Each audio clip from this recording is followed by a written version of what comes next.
So, update sa ginamit kong Kobe high temp. Ito siya mga lodi, no. Kung papansin nyo dito sa pinakaloob, hindi siya nabakbak. Yan. Kasi yung boss ni natanggal talaga yon. Ginamit kong Kobe, lapat na lapat dyan. Pero lang dito, yan, nabakbak siya. Kasi hindi ko na tinanggal yung unang boss ni ko dyan. Tinatungan ko lang ng Kobe. So yung katagalan, bakbak na. Boss ni kasi yung unang nakapatong dyan. Then tinatungan ko lang nung Kobe.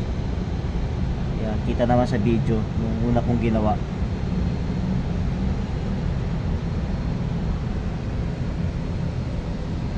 So yun, sa loob din nagbakbak. Yan.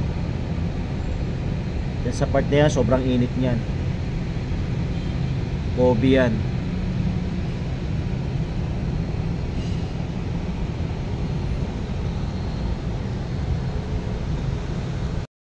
Yan. Actually nga, order ako ulit ng ano eh, Kobe. Yan o, order ako. Kasi ito nga, i-spray ang kulit yan. So, yun lang mga lodi. Salamat.